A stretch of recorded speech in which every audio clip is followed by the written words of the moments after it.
Buongiorno cari amici, benvenuti anche oggi nel canale vostro Marietto Veneziano. Oggi vi voglio raccontare un incontro che ho avuto col Dante l'altro giorno, però prima di iniziare mi parlava delle tartarughe il Dante, no?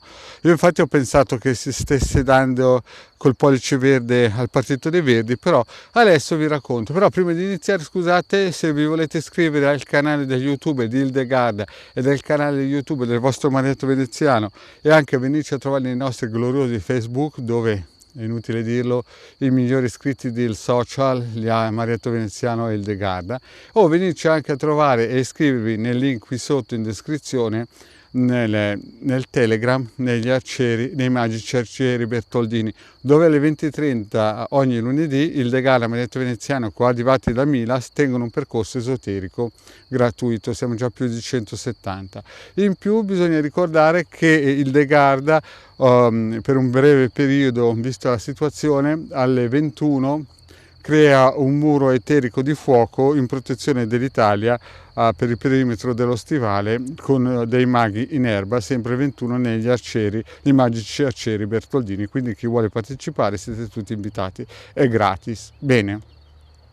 Parliamo un po' dell'altro giorno, insomma io l'altro giorno stavo andando fuori a registrare una pillola in moto e ho detto fra di me, io non passo in piazza perché ogni volta che passo in piazza esce come un polipo a sbracciare, come una molla a sbracciare il Dante e poi lui sa, mi prende per la gola, sa come prendermi, mi offre un caffè macchiato e allora io non passo più dalla piazza. E allora ho pensato di passare da un'altra strada, perché ci sono solo due strade per uscire dal paese e l'altra strada passa proprio davanti alla casa del Dante, ma io sapendo che lui è sempre al bar della pace ho pensato che fosse il bar della pace. Allora io passo in moto, a un certo punto arrivo vicino alla casa del Dante che è praticamente in faccia al Camposanto, no? Al che sto per passare e vedo qualcuno come un polipo che sbraccia e dico fra di me, ma chi è che sbraccia così? Salta fuori in mezzo alla strada il Dante, oh signore, io che volevo schivarlo di là me lo ritrovo di qua. E dico, sapete, devo fare un po' la cera, no? Perché non potevo dirgli che non ero passato dalla piazza per schivarlo, no? E gli dico, Dante, ma cosa fai? E il Dante mi dice, sto andando dall'altra parte a scavare una buca. Dall'altra parte c'è il Camposanto. Dico, ma Dante, cosa vai a fare? No, cosa hai capito? Ho anche l'orto vicino al Camposanto.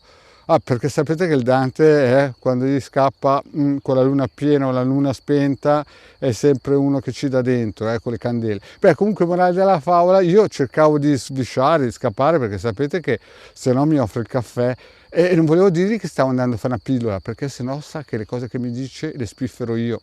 E allora ho fatto finta di niente, sono stato un po' il gioco e lui a un certo punto però mi dice, senti, ma vuoi che ti offro un caffè? Oh santo cielo, mi ha preso per la gola.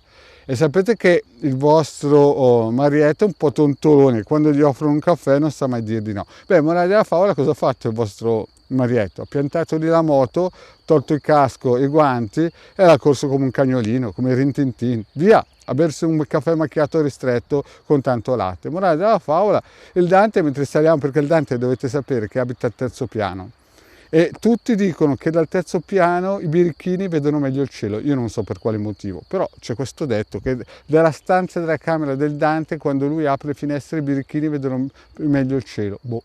Comunque, morale della favola, beviamo questo caffè e mi comincia a parlare delle tartarughe. E io dico, ma senti Dante, ma sei passato dal partito dei Verdi che adesso ti dà l'ecologia? No, lui mi ha detto, ma cosa hai capito? Dei servizi. Io pensavo ai servizi, sapete, il terziario. No, lui mi stava parlando, ha sempre quella mania di fare il grandeur, di sapere le cose, sapete, però io lo lascio parlare perché sapete sono un tontolone. Però davanti a un paio di buoni caffè del Dante gratuiti, poi insomma l'ho anche tolto dall'impiccio di fare le buche nell'orto, allora gli dico, senti Dante, raccontami tutto, va? E lui il Dante mi ha cominciato a raccontare cos'erano queste tartarughe dei servizi, lui intendeva i servizi segreti. Io dico, senti Dante, ma tu sei un po' mitomane. Cioè io già vado sui social, ci sono quelli che parlano del quinto piano, della quinta era, del salto multidimensionale, del salto quantico, di mandare luce colorata come se fosse un arcobaleno, degli arcangeli, dei controarcangeli, degli allunaggi. E adesso tu mi vieni a parlare dei servizi segreti. Secondo me tu Dante, però l'ho pensato ma non gliel'ho detto, perché al Dante non gli si può dire così, sapete, è di quei ragazzi che bisogna sempre picchiargli la mano sulla spalla e dirgli sì, hai ragione, hai ragione. Però sapete, c'era il caffè in ballo e allora l'ho lasciato parlare. E così tanto mi sono bevuto un paio di caffè di quelli del Dante, che sarà anche un raccontafavole, ma quando fa i suoi cafferini più lo mandi giù e più ti tira su. Beh, morale della favola, come è andato? Lui mi ha raccontato che i servizi segreti, una branchia, a un certo punto, perché lui mi ha detto però la verità, che lui questa cosa l'ha saputo dal generale Mario Biasutto, perché mi ha detto c'era tanti anni fa un generale che è morto giovanissimo dei servizi segreti e io ho detto come è morto? È morto, stava seguendo un comando, era in moto, anche lui in moto, dico, questo porta un po' sfortuna, beh, era in moto davanti a un cimitero, anche a lui, il Mario Biasutto abitava davanti a un cimitero, no, lui scappava, e questi qui, questo comando se era dietro, lui è scivolato, è rotolato su, come si suol dire, nella strada e c'era una lapide, ha picchiato la testa ed è morto lì, cioè non si sa più niente del Dante, cioè scusate, del Mario Biasutto, me l'ha raccontato il Dante, però sapete il Dante quando le racconta ci vuole il giubbetto antiproiettile, io l'ho lasciata passare, e io gli ho detto ma allora Dante sto racconto che lo sai tu o è di seconda mano? Mi ha detto di seconda mano del generale Mario Biasutto, vabbè va. Ci credo. Ma raccontami questi servizi segreti, gli ho detto. Beh, morale della favola, lui mi ha raccontato che i servizi segreti dello Stivale, cioè della madre patria, del Dante e del Marietto, praticamente alcuni erano così bravi che non è come nei film che pum pum pum e ti mandano su nel cielo, no? No, quello vengono qui, quelli birichini degli altri stati, per dare il buon esempio, li fanno diventare delle tartarughine.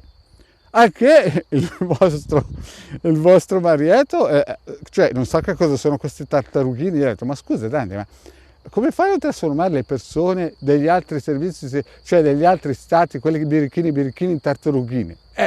E lui mi ha detto, con le operazioni chirurgiche, anche il vostro Marietto dice, ma scusa, spendiamo tanti soldi per i nostri, non spendiamo soldi per le nostre persone anziane, andiamo a spendere per i birichini degli altri stati. E per dare l'esempio mi ha detto il Dante, ma cosa sono queste tartarughe? Gli ho detto io il Dante. E il Dante mi ha detto, non so se te lo posso dire te perché so, vabbè, cioè lui mi sa che io sono una tomba, queste cose non le dirò mai a nessuno. Però se l'è lasciato scappare, mi ha detto che gli tagliano le braccia e le gambette. No, gli ho detto, veramente, sì, ma e poi cosa fa? E poi se li tengono lì, così quando arrivano gli altri birichini, li portano a far vedere 2 o 3 foto di queste e casomai dovessero fare ancora i birichini, sanno che fine fanno. Porca paletta, io ci sono rimasto male, E mi ha detto che addirittura gli tolgono i dentini perché quando li mettono assieme in queste ville sottoterra, che sono così birichini, hanno paura che fra di loro si fanno la bua e allora li tengono lì. E io dico, senti Dante, ma non è che impazziscono? No, il Dante mi ha detto che perché hanno costruito praticamente dei caschi che li tengono in un certo senso, in una certa dimensione, frequenza che si chiama Samadhi, e praticamente questi qui vivono in questo stato come i pitoni, ma praticamente li tengono, questi dei servizi che io non so chi sono, praticamente come dei cimeli per far vedere che quando vengono i birichini degli altri stati in Italia a pensare di fare i biricconi, no? Gli fanno vedere 2 o 3 foto di questi e gli dicono guarda che se ti prendiamo la prossima tartaruga potresti essere tu e se scappi ti prendiamo un parente. E gli ho detto, senti Dante, questa è troppo grossa, io non la dirò mai a nessuno che i nostri servizi... E poi gli ho detto, ma chi è che fa queste operazioni? Lui mi ha detto, guarda, io non dico niente neanche sotto tortura, però il Mario Biasutto, il generale Mario Biasutto, mi ha detto che c'era un pediatra neurochirurgo che è soprannominato Ramo, no? Che optional, così perdi tempo, dà una mano ai servizi e ogni tanto gli scappa qualche tartarughina. Però, gli ho detto, insomma, amici, il caffè era quasi finito, il vostro Marietto le ha sentite troppo grosse, infatti sono uscito un po' storto da questo cafferino. Io a queste cose qua non ci credo, secondo me il Dante segue troppi gruppi di vogliamoci tutti bene, arcangeli colorati, quinta dimensione, salto quantico, queste cose qui. Io ho detto, senti Dante, tu non aprire più YouTube, perché semplice il fatto che se vai avanti così racconti troppo grossi ti portano via col cellulare. Bene cari amici, il caffè è finito, il vostro Marietto Veneziano vi saluta e vi chiede di iscrivervi al canale di Ildegara Marietto Veneziano e di venirci a trovare nei nostri gruppi. Grazie cari amici e alla prossima, ciao!